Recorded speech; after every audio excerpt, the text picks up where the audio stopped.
Hello friends, good evening. मैं शिवानी गुप्ता स्वागत करती हूँ आपके अपने यूट्यूब चैनल दक्ष स्टडी सेंटर में। तो दोस्तों, आप सभी कैसे हैं?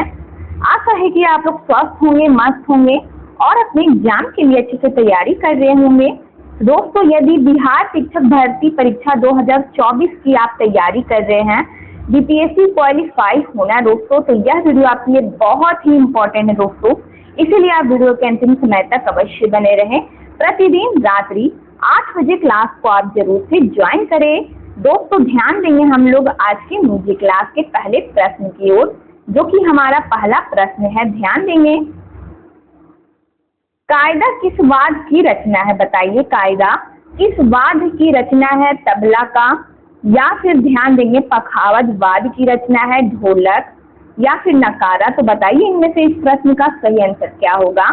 दोस्तों, ध्यान देंगे, इनमें से इस प्रश्न का हमारा सही आंसर है कि कायदा तबला वाद्य की रचना है। ए पर इस प्रश्न का आंसर है। अगला प्रश्न है कि परन किस वाद्य से संबंधित है? बताइए, तबला से, पखावज से, ढोलक से या फिर नकारा से? तो बताइए परन है जो दोस्तों किस वाद्य से संबंधित है? दोस्तों, प्रत्येक प्रश्न का आंसर आप अपने कमेंट बॉक्स में जरूर बताइए। दोस्तों, ध्यान देंगे, इनमें से इस प्रश्न का हमारा सही आंसर क्या होगा? बताइए अपने कमेंट बॉक्स में।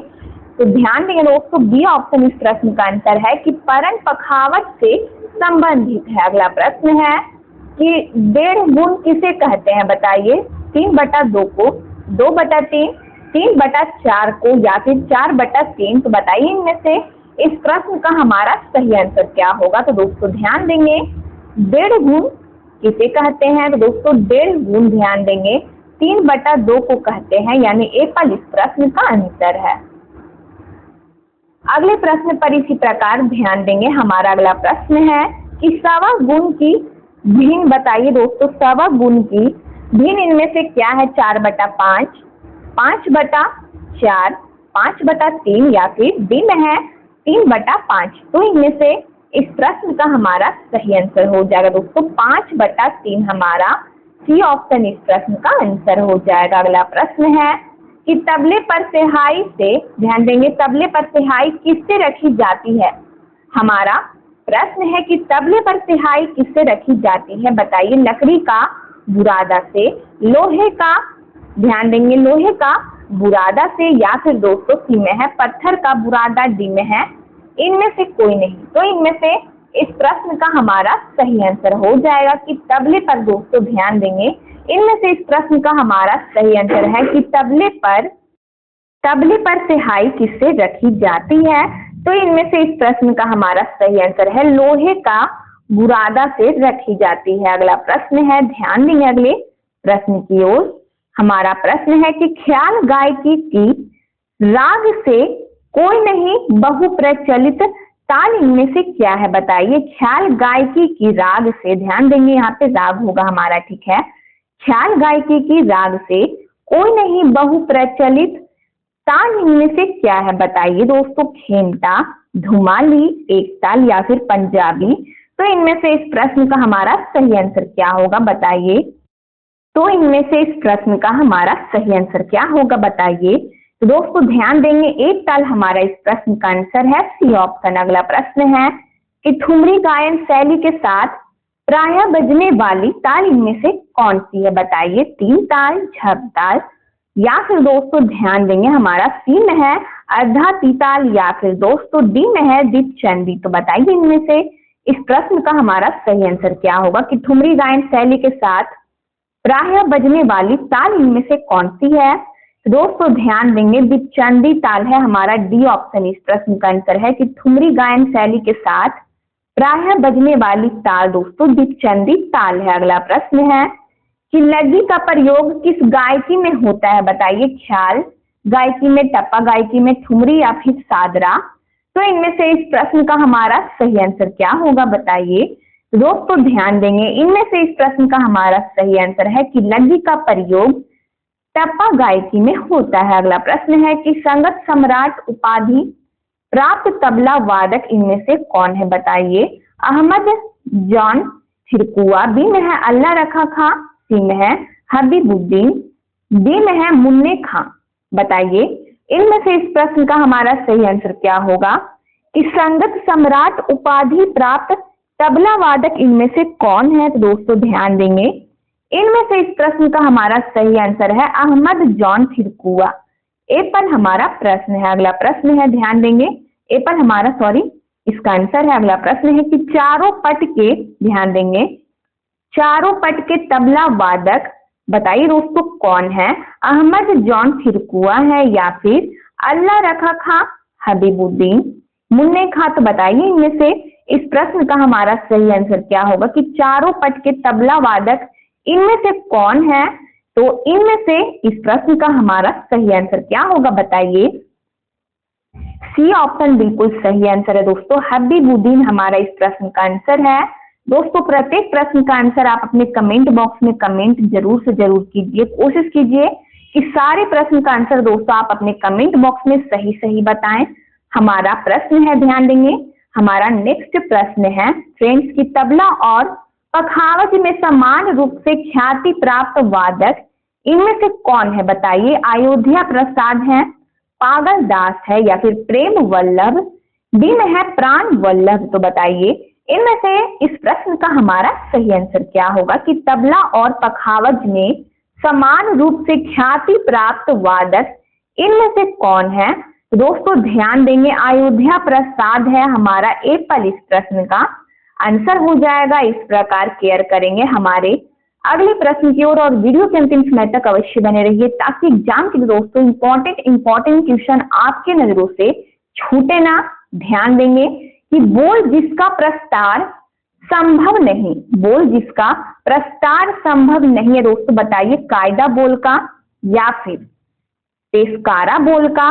बताइए दोस्तों इनमें से कौन सा बोल होगा जिसका प्रस्तार संभव नहीं है? बताइए गत लगी? तो बताइए इनमें से इस प्रश्न का हमारा सही आंसर क्या होगा कि कौन सा बोल इनमें से है जो दोस्तों जिसका प्रस्तार है जो संभव नहीं है? तो इनमें से इस प्रश्न का हमारा सही आंसर क्या होगा बताइए। ध्यान देंगे डी ऑप्शन, यदि आप इस प्रश्न का आंसर चूज किए हैं कि लग्गी बोल जिसका प्रस्तार संभव नहीं है, तो आपका आंसर दोस्तों बिल्कुल राइट है। हमारा डी ऑप्शन इस प्रश्न का आंसर है। अगला प्रश्न है कि तबले का घराना जो पखावज से सीधा संबंधित है बताइए कौन सा घराना है? दोस्तों ध्यान देंगे, तबले का घराना जो पखावज से सीधा संबंधित है बताइए इनमें से कौन सा घराना होगा? दिल्ली घराना, पंजाब घराना, अजराड़ा घराना या फिर डी में है फर्रुखाबाद घराना? तो इनमें से इस प्रश्न का हमारा सही आंसर क्या होगा बताइए। दोस्तों ध्यान देंगे, तबले का घराना जो पखावज से सीधा संबंधित है दोस्तों वह पंजाब घराना है। क्या है? पंजाब घराना है। हमारा बी ऑप्शन इस प्रश्न का आंसर है। अगला प्रश्न है, ध्यान देंगे कि तबले का बाज जिसमें आर के बोल प्रबल रूप से हैं बताइए दोस्तों कौन सा बाज है? दिल्ली बाज, बी में है पूरब बाज, सी में है अजराड़ा बाज, डी में है इनमें से कोई नहीं? तो बताइए इनमें से इस प्रश्न का हमारा सही आंसर क्या होगा। तो दोस्तों ध्यान देंगे, इनमें से ध्यान देंगे, सही प्रश्न हमारा दिल्ली बाज है। कौन सा बाज है? दिल्ली बाज की तबले का दोस्तों ध्यान देंगे, तबले का बाज जिसमें आर के बोल प्रबल रूप से हैं वह कौन सी बाज है? तो दोस्तों दिल्ली बाज इस प्रश्न का आंसर है। अगला प्रश्न है, ध्यान देंगे दोस्तों कि उस्ताद कादर बख्श का घराना इनमें से क्या है बताइए। दिल्ली है, पंजाब घराना है, लखनऊ घराना या फिर बनारस घराना? तो इनमें से दोस्तों बताइए कौन सा घराना होगा। तो इनमें से इस प्रश्न का हमारा सही आंसर है कि उस्ताद कादर बख्श का घराना इनमें से कौन सी घराना है दोस्तों? तो दिल्ली घराना है। इनमें से कौन सा घराना होगा? तो दिल्ली घराना हमारा बिल्कुल सही आंसर है। यदि आप दोस्तों ए पर इस प्रश्न का आंसर चूज किए हैं तो आपका आंसर बिल्कुल सही है। इस प्रकार दोस्तों ध्यान देंगे और प्रत्येक प्रश्न का आंसर अपने कमेंट बॉक्स में बताइए। 9/4 किस लयकारी को प्रदर्शित करती है बताइए। आर लयकारी को, कुआर लयकारी को, बियार या फिर इनमें से कोई नहीं? तो बताइए इनमें से इस प्रश्न का हमारा सही आंसर क्या होगा। तो दोस्तों ध्यान देंगे, इनमें से इस प्रश्न का हमारा सही आंसर है दोस्तों इनमें से कोई नहीं। हमारा डी ऑप्शन इस प्रश्न का आंसर हो जाएगा, इनमें से कोई नहीं। अगला प्रश्न है, ध्यान देंगे कि बाएं तबले पर आज ही परंपरा के नाम पर आटा कहाँ लगाया जाता है? बताइए दोस्तों, बहुत ही इंपॉर्टेंट क्वेश्चन है कि बाएं तबले पर आज भी परंपरा के नाम पर आटा कहाँ लगाया जाता है? बताइए। ए में है, ध्यान देंगे, दिल्ली में, पंजाब में, या फिर लखनऊ घराना में, या फिर दोस्तों बनारस में। तो बताइए इनमें से इस प्रश्न का हमारा सही आंसर क्या होगा कि बाएं तबले पर आज भी परंपरा के नाम पर आटा कहाँ लगाया जाता है? बताइए दोस्तों, दिल्ली में, पंजाब में, लखनऊ में, या फिर बनारस में। दोस्तों जरूर से जरूर इस प्रश्न का दोस्तों आंसर आप अपने कमेंट बॉक्स में बताएं। तो बताइए इस प्रश्न का आंसर क्या होगा हमारा? तो दोस्तों ध्यान देंगे, दिल्ली बिल्कुल सही आंसर है। ए पर दिल्ली हमारा इस प्रश्न का आंसर हो जाएगा कि बाएं तबले पर आज भी परंपरा के नाम पर आटा दिल्ली में लगाया जाता है। हमारा ए पर इस प्रश्न का आंसर है। अगला प्रश्न है कि ठोस जिसकी पहली व आठवीं मात्रा का बोल 1.5 मात्रा का होता है। तो बताइए दोस्तों इनमें से इस प्रश्न का हमारा सही आंसर क्या होगा कि ठोस जिसकी पहली व आठवीं मात्रा का बोल 1.5 मात्रा का होता है। दोस्तों बताइए इनमें से कौन सी ताल है? दीपचंडी, जत ताल, या फिर अधती ताल, या फिर दोस्तों ध्यान देंगे डी में है झुमरा ताल। तो बताइए इनमें से इस प्रश्न का हमारा सही आंसर क्या होगा?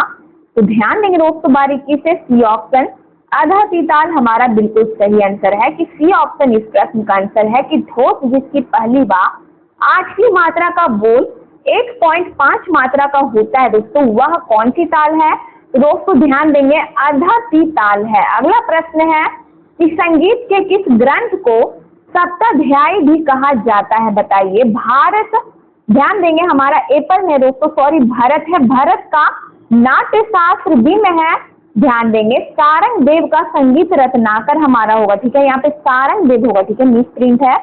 सी में है दत्तीलम, डी में है बृहदेशी। तो दोस्तों जल्द से जल्द इस प्रश्न का आंसर बताइए अपने कमेंट बॉक्स में।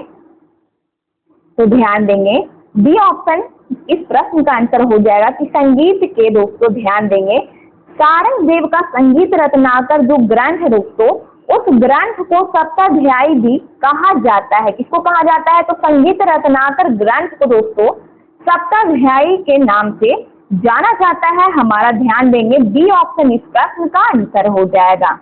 अगला प्रश्न है कि ध्यान देंगे हमारा प्रश्न है कि सारंग देव कृत संगीत रत्नाकर में कितनी तालों का उल्लेख मिलता है? बताइए दोस्तों जल्द से जल्द इस प्रश्न का आंसर बताइए कि सारंग देव कृत संगीत रत्नाकर में कितनी तालों का उल्लेख मिलता है? 110, 120, 130 या फिर 140।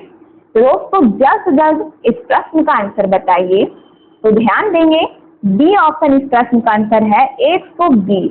सारंग देव कृत संगीत रत्नाकर में दोस्तों 120 तालों का उल्लेख मिलता है। अगला प्रश्न है अदा रंग का वास्तविक नाम क्या था? बताइए। फिरोज खां, नौबत खां, या फिर ध्यान देंगे सी में है मस्तान खां है, डी में है दिलदास खां। तो बताइए इनमें से इस प्रश्न का आंसर हमारा क्या होगा कि अदा रंग का वास्तविक नाम इनमें से क्या था? दोस्तों जल्द से जल्द बताइए इस प्रश्न का आंसर क्या होगा कि अदा रंग का वास्तविक नाम क्या था इनमें से? तो ध्यान देंगे फिरोज खां बिल्कुल सही आंसर है।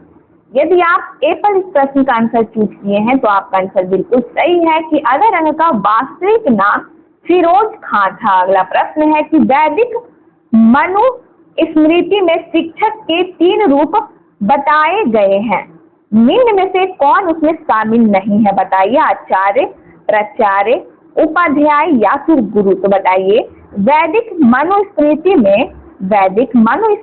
में दोस्तों शिक्षक के 3 रूप बताए गए हैं। बताइए निम्न में से कौन है दोस्तों उसमें शामिल नहीं है? जल्द से जल्द इस प्रश्न का आंसर बताइए। आचार्य, प्राचार्य, उपाध्याय, या फिर गुरु। दोस्तों बहुत ही सिंपल सा प्रश्न है दोस्तों, ट्यूशन में ही आंसर है। तो दोस्तों इनमें से इस प्रश्न का हमारा सही उत्तर हो जाएगा, सही आंसर है बी ऑप्शन यानी प्राचार्य। वैदिक मनुस्मृति में दोस्तों शिक्षक के 3 रूप बताए गए हैं, इनमें से दोस्तों कौन सा शामिल नहीं है? तो प्राचार्य है जो दोस्तों शामिल नहीं है, बाकी आचार्य, उपाध्याय, गुरु दोस्तों शामिल है। अगला प्रश्न है ध्यान देंगे कि वेद के अथवा वेदांगों को जीविका प्राप्त करने हेतु जो पढ़ाता है, वैदिक मनुस्मृति में उसे क्या कहा गया है बताइए। आचार्य कहा गया है, प्राचार्य, उपाध्याय या फिर गुरु। तो दोस्तों इनमें से इस प्रश्न का हमारा सही आंसर क्या होगा बताइए। तो ध्यान देंगे, वेद के एकास अथवा वेदांगों को जीविका प्राप्त करने हेतु जो पढ़ाता है, वैदिक मनुस्मृति में उसे दोस्तों उपाध्याय कहा गया है, यानी हमारा सी ऑप्शन इस प्रश्न का आंसर है। अगला प्रश्न है कि शिक्षा प्राप्ति के सक्रिय साधनों में कौन शामिल नहीं है बताइए। संग्रहालय, विद्यालय, परिवार या फिर धर्म। तो बताइए शिक्षा प्राप्ति के सक्रिय साधनों में से कौन इनमें से जो ऐसा शब्द दोस्तों जो शामिल नहीं है बताइए। संग्रहालय है, विद्यालय है, परिवार होगा या फिर दोस्तों धर्म होगा। तो दोस्तों बताइए इस प्रश्न का सही आंसर हमारा क्या होगा। तो ध्यान देंगे, शिक्षा प्राप्ति के सक्रिय साधनों में दोस्तों कौन शामिल नहीं है। तो एप्पल इस प्रश्न का आंसर हो जाएगा संग्रहालय। अगला प्रश्न है कि भारतवर्ष में संगीत शिक्षा का प्रारंभ किस काल से दोस्तों माना जाता है बताइए। ए में है, ध्यान देंगे, ए में दे दिया दोस्तों प्रागैतिहासिक काल से या फिर वैदिक काल से, हड़प्पा काल से या फिर डी में है मुगल काल से। तो बताइए भारतवर्ष में संगीत शिक्षा का प्रारंभ यानी दोस्तों शुरुआत किस काल से माना जाता है बताइए दोस्तों। तो इनमें से इस प्रश्न का हमारा सही आंसर हो जाएगा वैदिक काल से। हमारा बी ऑप्शन इस प्रश्न का आंसर है। अगला प्रश्न है कि संगीत कला, ध्यान देंगे, संगीत कला का सर्वस्व किस पर आधारित है बताइए। नृत्य पर, सुर पर या फिर नाद पर। डी में उपयुक्त से सभी पर। तो बताइए इनमें से इस प्रश्न का आंसर क्या होगा कि संगीत कला का सर्वस्व किस पर आधारित है। तो दोस्तों ध्यान देंगे, इनमें से इस प्रश्न का हमारा सही आंसर हो जाएगा दोस्तों नाद पर। किस पर? तो दोस्तों नाद पर आधारित है। सी ऑप्शन हमारा आंसर है। अगला प्रश्न है कि संगीत कला के आधार स्तंभ प्रत्येक स्थिति व समय में क्या रहे हैं बताइए। संगीत कला के आधार स्तंभ प्रत्येक स्थिति व समय में क्या रहे हैं दोस्तों बताइए। स्वर रहे हैं, लय, स्वर एवं लय दोनों या फिर इनमें से कोई नहीं। तो इनमें से इस प्रश्न का हमारा सही आंसर हो जाएगा दोस्तों स्वर एवं लय दोनों रहे हैं। सी ऑप्शन इस प्रश्न का आंसर है। अगला प्रश्न है, ध्यान देंगे कि वैदिक काल में किस प्रकार के संगीत का वर्णन मिलता है बताइए। केवल शास्त्रीय संगीत, केवल लोक संगीत। सी में है शास्त्रीय संगीत एवं लोक संगीत दोनों की या फिर डी में है इनमें से कोई नहीं। तो बताइए इनमें से इस प्रश्न का आंसर क्या होगा कि वैदिक काल में किस प्रकार के संगीत का वर्णन मिलता है। तो दोस्तों ध्यान देंगे, इनमें से इस प्रश्न का हमारा सही आंसर क्या होगा बताइए अपने कमेंट बॉक्स में। तो दोस्तों ध्यान देंगे, वैदिक काल में शास्त्रीय संगीत एवं लोक संगीत दोनों की, ध्यान देंगे, दोनों का दोस्तों वर्णन है जो दोनों संगीत का दोस्तों वर्णन मिलता है। हमारा सी ऑप्शन इस प्रश्न का आंसर है। अगला प्रश्न है कि वैदिक काल में प्रचलित सुशील, घन एवं अवनद का संबंध दोस्तों बताइए किससे है। संगीत के सुरों से, संगीत के रागों से, संगीत के प्रकारों से है या फिर संगीत में प्रयुक्त विभिन्न वाद्य यंत्रों से। तो बताइए इनमें से इस प्रश्न का हमारा सही आंसर क्या होगा कि वैदिक काल में प्रचलित सुशील, घन एवं अवनद का संबंध किससे है। तो दोस्तों ध्यान देंगे, इनमें से इस प्रश्न का हमारा सही आंसर हो जाएगा डी ऑप्शन, संगीत में प्रयुक्त विभिन्न वाद्य यंत्रों से दोस्तों संबंधित है। हमारा डी ऑप्शन इस प्रश्न का आंसर है। अगला प्रश्न है, वैदिक शास्त्रीय संगीत किस नाम से प्रचलित था बताइए। समूह गान से, सामगान से, लोक गान से या फिर दोस्तों जन गान से। तो इनमें से इस प्रश्न का हमारा सही आंसर क्या होगा बताइए।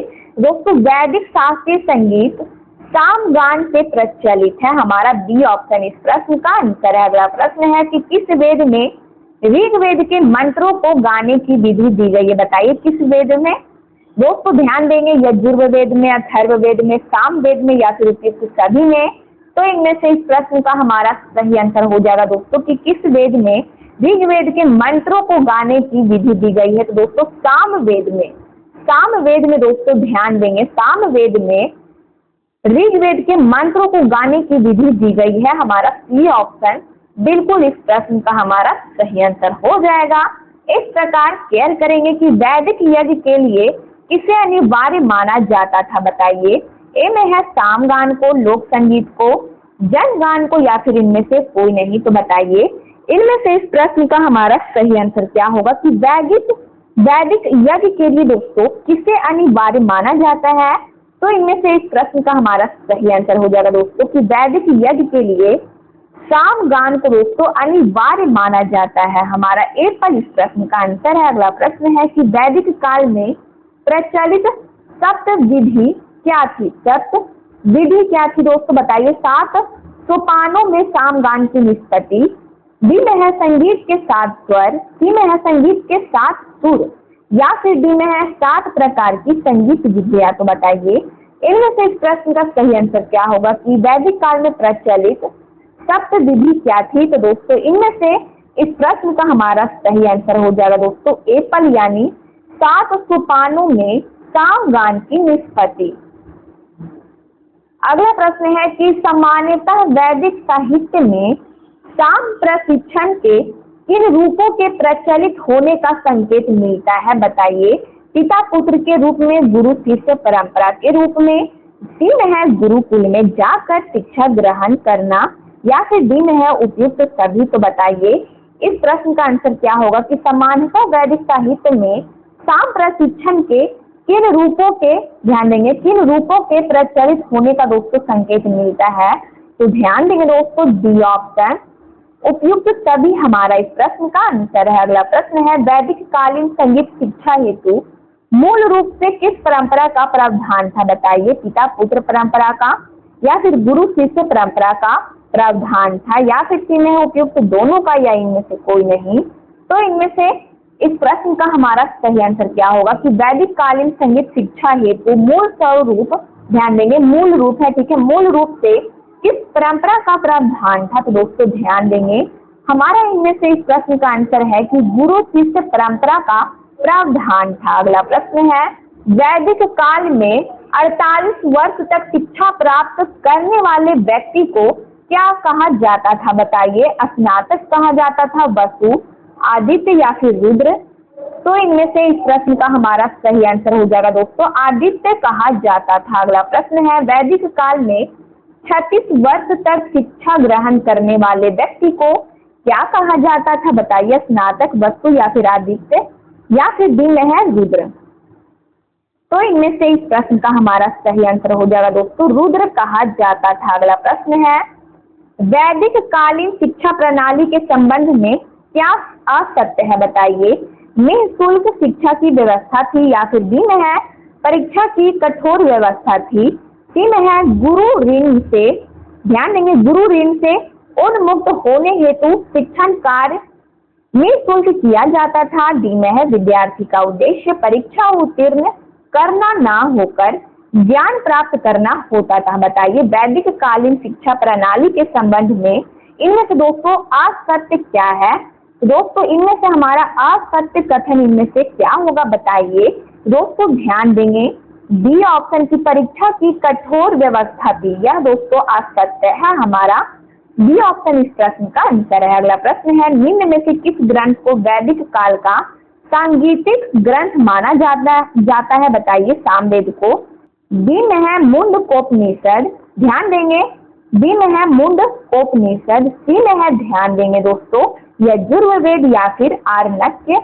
तो इनमें से इस प्रश्न का हमारा सही आंसर क्या होगा कि निम्न में से किस ग्रंथ को वैदिक काल का दोस्तों सांगीतिक ग्रंथ माना जाता है बताइए। सामवेद को या फिर दोस्तों मुंडकोपनिषद को, यजुर्वेद को या फिर दोस्तों आरण्यक को। तो इनमें से इस प्रश्न का हमारा सही आंसर हो जाएगा सामवेद को। ए पर इस प्रश्न का आंसर है। इस प्रकार ध्यान देंगे कि नारदीय शिक्षा में स्वर उच्चारण के कितने स्थान बताए गए हैं बताइए। 2, 3, 4 या फिर 5। तो इनमें से इस प्रश्न का हमारा सही आंसर क्या होगा बताइए। तो दोस्तों बी ऑप्शन इस प्रश्न का आंसर है कि नारदीय शिक्षा में स्वर उच्चारण के कितने स्थान बताए गए हैं। तो दोस्तों 3 स्थान बताए गए हैं। अगला प्रश्न है कि नारदीय शिक्षा के आधार पर गलत सुमेलित जोड़े को अलग करें बताइए। षड्ज स्वर कंठ, डी में है ऋषभ सिरकी, सी में है धैवत कंठ गंधार, अनुनासिकीय। अनुनासिकीय तो बताइए इनमें से इस प्रश्न का सही आंसर क्या होगा कि नारदीय शिक्षा के आधार पर गलत सुमेलित जोड़े को दोस्तों अलग करना है। तो बताइए इनमें से इस प्रश्न का हमारा सही आंसर क्या होगा। तो दोस्तों ध्यान देंगे, धैवत और कंठ हमारा इस प्रश्न का आंसर हो जाएगा। अगला प्रश्न है कि स्वर गान से जो स्वर ऊपर या नीचे हो जाता है उसे साम गान में किसकी संज्ञा दी जाती है। बताइए, ए में है नी स्वर, बी में है आ स्वर, सी में है सा स्वर, डी में है दी स्वर। तो बताइए इनमें से इस प्रश्न का हमारा सही आंसर क्या होगा कि स्वर गान से जो स्वर ऊपर या नीचे हो जाता है उसे साम गान में किसकी संज्ञा दी जाती है। तो इनमें से इस प्रश्न का हमारा सही आंसर हो जाएगा डी ऑप्शन, दी स्वर। अगला प्रश्न है कि शिक्षा देते व प्राप्त करते समय प्रदर्शन के वक्त विलंबित लय में दोस्तों किसका प्रयोग करना चाहिए। बताइए, द्रुत वृत्ति का या फिर मध्य वृत्ति का, सी में है उपयुक्त दोनों का या फिर डी में है इनमें से कोई नहीं। तो बताइए इनमें से इस प्रश्न का हमारा सही आंसर क्या होगा। तो दोस्तों ध्यान देंगे, मध्य वृत्ति का प्रयोग करना चाहिए, डी ऑप्शन इस प्रश्न का आंसर है। अगला प्रश्न है, ध्यान देंगे, गंधर्व विद्या का सबसे महत्वपूर्ण अंग क्या है। बताइए, गंधर्व विद्या का सबसे महत्वपूर्ण अंग क्या है। स्वर, स्थान, राग, गायन समय या फिर उपयुक्त सभी। तो इनमें से इस प्रश्न का हमारा सही आंसर क्या होगा। बताइए, दोस्तों डी ऑप्शन इस प्रश्न का आंसर हो जाएगा, उपयुक्त सभी।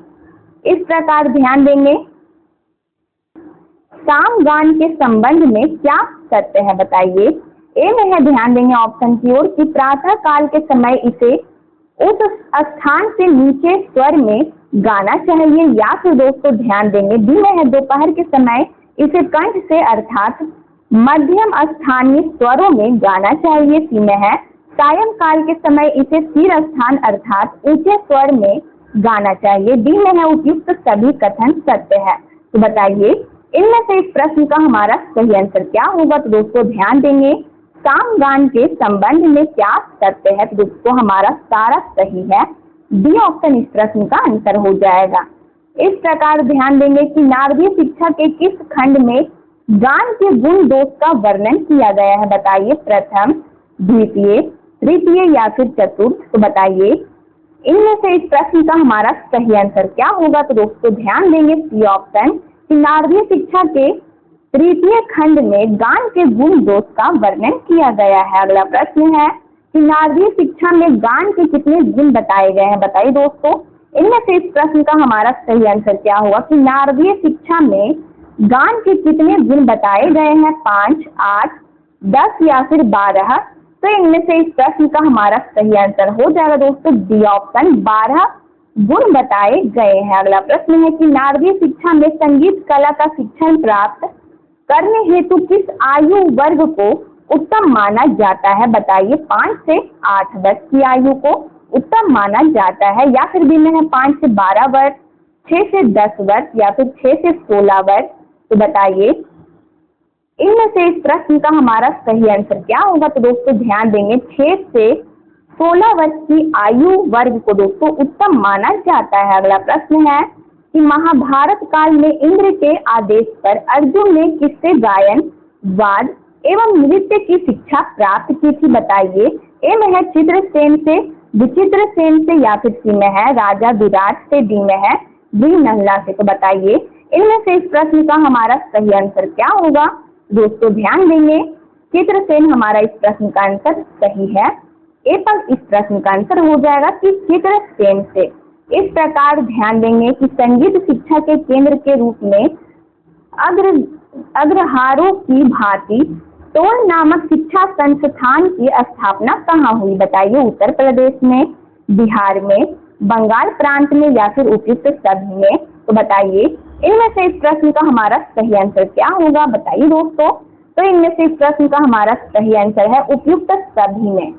अगला प्रश्न है कि कुछ विद्वानों के अनुसार निम्न में से किसे विलंबित ख्याल गायन शैली का जन्मदाता माना जाता है। बताइए, ए में है अमीर खुसरो को, बी में है सुल्तान हुसैन सरकी को, सी में है गुलाम रसूल को या फिर डी में है तानसेन को। तो बताइए इनमें से इस प्रश्न का हमारा सही आंसर क्या होगा। दोस्तों ध्यान देंगे, सुल्तान हुसैन टर्की को हमारा बी ऑप्शन इस प्रश्न का आंसर हो जाएगा। अगला प्रश्न है कि निम्न में से कौन सा संगीतकार मुगल सम्राट अकबर का समकालीन नहीं था, बताइए। ए में है बैजू बावरा, बी में है मदन नाराय, या फिर दोस्तों ध्यान देंगे मद नाराय, सी में है सदारंग, डी में है रामदास। तो बताइए इनमें से इस प्रश्न का हमारा सही आंसर क्या होगा। तो दोस्तों ध्यान देंगे सदारंग इस प्रश्न का आंसर हो जाएगा सी ऑप्शन। सी ऑप्शन इस प्रश्न का आंसर है।